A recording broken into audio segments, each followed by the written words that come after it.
ஏழைகள் வரவே மாட்டேன். ஏழைகள் வராம இருக்கிற வரைக்கும் நமக்கு ஸ்ட்ரென்த் கிடைக்கவே கிடைக்காது. வசதியானவங்க வரக்கூடாதுன்னு சொல்ல வாங்க, ஆனா ஏழைகள் எக்கச்சக்கமா வரணும். ஏழைகள் பெண்களும் ஆண்களும் எல்லாம் எக்கச்சக்கமா வந்தா தான் நம்ம எடுத்து போராட முடியும். வாய்ஸ் கொடுக்க ஜனநாயகம் இப்ப 2000 ரூபாய் டெமோக்ரஸி நடக்குது. 2000 rupees டெமோக்ரஸி இப்ப நடக்கிறது பேரு 2000 ரூபாய் ஒரு ஓட்டை வாங்கிக்கலாம். 2000 rupees டெமோக்ரஸி. இந்த டெமோக்ரஸில number is very very important. HRNC ஆக்டை நம்ம ஒழிச்சே தீரணும், அது சந்தேகமே கிடையாது. தென்னாடுடைய சேவையை போட்டு வந்து அந்த HRNC கமிஷன் ஒரு பெரிய சர்வாதிகாரி மாதிரி ஒரு கையெழுத்து போட்டா கோரிக்காங்க. அநியாயம், என்ன அநியாயம். 2 லட்சத்தி சொச்ச ரூபாய் சம்பளம் அவருக்கு. கோயிலுக்கே வராத கமிஷனுக்கு 2,60,000 சம்பளம். டெய்லி கோயில ஏற்று ரிசல்ட் பார்க்கக்கூடிய அர்ச்சகருக்கு 10,109 கோயில்ல ஒரு நாளைக்கு 34 ரூபாய். அதுக்கு அடுத்து 2,680 கோயில், 2,680 கோயில 850 கோயில், 850 கோயில இருக்கக்கூடிய அர்ச்சகர் அந்த 34 கோயில் 34 ரூபாய் கிடையாது, 50 தெருவில் விட்டாங்க. இதெல்லாம் மீறி அவங்க வைராக்கியத்தில் அந்த கோயில்ல இருக்காங்க. அதுக்காகத்தான் கோயிலுக்கு அர்ச்சகருக்கு நான் என்ன செய்யறேன், பருத்தி கட்டி நிற்கிறேன். நான் வந்து வேலையர் கிடையாது, நான் அர்ச்சகர்.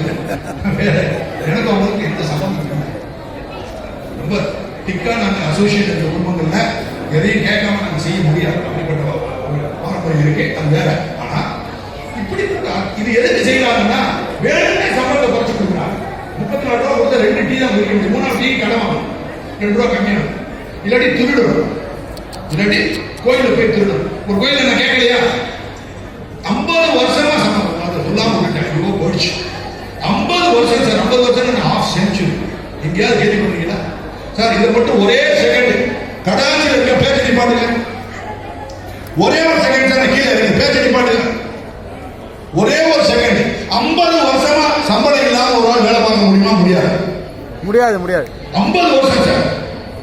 ஒருத்தர் வேலை அது பொய்யா இருக்குன்னு நினைச்சுக்கிட்டு என்ன செஞ்சேன், அவருக்கு சரி 50 வருஷமா நீங்க வேலை பார்க்குறீங்க இந்த கோயில்ல, மேக்காப்பா இருக்கிறீங்க, எப்படி சாப்பிடுறீங்க? சண்டே வந்துட்டு வெளியே வந்துட்டு நீங்க இரவுல பக்கத்துல கோயில இருந்து நைட்டு திருட போயிடுவீங்களா அப்படின்னு கேட்டேன். தப்பா எடுக்க கூடாது, நீங்க திருடுவீங்களான்னு கேட்டேன். உண்மையிலே கேட்டேன் சார்.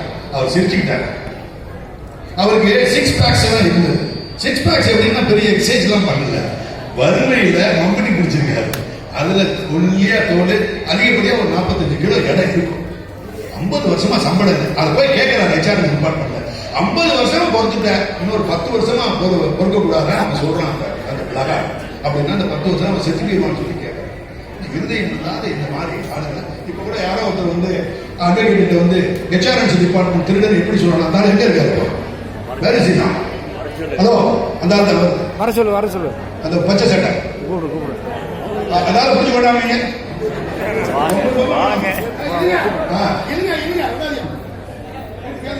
இதை கேட்டா இந்துக்கள் ஆகிய பெரிய ஃபங்க்ஷன் கேட்டு ஒருத்தங்க அப்ப நான் தூக்கி உள்ள போடுறோம்னா எங்க பெரிய புத்திமான உள்ள கமிஷனர் தூக்கி உள்ள போடுறேன். 5 கிலோ தங்கத்தை திருநான் அவன் திருடா இல்லையா? என்ன பேசுறேன், யார்கிட்ட பேசுறேன்? டயத்தை வேஸ்ட் பண்ண அப்புறம் வைக்கிறது. இப்ப 50 வருஷமா உண்மையிலே இருக்கா சார்? என்னை நம்புங்க, நான் போய் சொன்னா விளங்காம போயிடும். விளங்காம இன்னைக்கு நைட்டே போட்டு சொல்லிட்டோம். உண்மையிலே தூக்கு வாரி போச்சு. I discussed with my wife. எந்த பேசிக்கிட்டீங்க? திருப்பி கேட்கிறேன். சம்பளம் இல்லை. எப்படின்னா கோயிலுக்கு நீங்க எல்லாம் வருவீங்க, கொஞ்சம் மினிமம் பெரிய ஆளுங்க வருவாங்க, பெரிய பெரிய கார்கள் வருவாங்க, பெரிய பெரிய கார் பெரிய கிரைம் பண்ணுவாங்க, பெரிய பெரிய காரில் வருவாங்க. அந்த காரை வச்சு அந்த கிரைம் எவ்வளவு பண்ணிருப்பாங்கன்னு சொல்றான். அப்ப அவங்க உள்ள வரும்போது 100 ரூபாய் 50 ரூபாய் கொடுப்பாங்க. இதை வச்சு பொழப்பு. சில நேரங்கள்ல மனைவியை கொண்டாந்து கோயில விட்டுருக்காரு, பகல்ல பாத்துங்க அப்படின்னு சொல்லிட்டு 350 ரூபாய் கொடுப்பாங்க. முன்னாடி இப்ப 400 ரூபாய்க்கு வெளியிட்டாரு. அதை ஒரு வேலை பார்த்துட்டு 400 ரூபாய் சம்பாதிக்கிறாங்க. இப்ப என்ன ஆயிடுச்சு, அவரால் வேலை பார்க்க முடியல. காரணம் அவருக்கு இரணியாவோ ஏதோ ஒரு ஆபரேஷன் சொல்லி சொல்றாங்க. நான் 100 ரூபாய் கொடுக்குறேன், 2வது வாட்டி 100 ரூபாய் கொடுக்குறேன், டாக்டர் 1 வாட்டி 100 ரூபாய். இதெல்லாம் போது அர்ச்சகரை கேட்கிறேன், ஒரு நாளைக்கு 50 ரூபாய். இவ்வளவு அப்படி அட்டூழியெல்லாம் நடக்க போகும்போது எதுக்கு நம்மளுக்கு ஆதீனம் கேட்பா?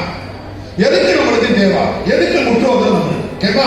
இவைகள் எல்லாம் நம்மளை ஒண்ணு சேர்க்க தவறிடுச்சு. 75 வருஷம் ஆயிட்டு தேவாரம் தவறி இருக்கணும், இல்ல இந்த தேவாரம் பாடினவங்க தவறி இருக்கணும், இல்லாட்டி நம்ம தவறி இருக்கணும். நம்ம மனசுக்குள்ளே யோசிச்சு நம்ம மாறணும்.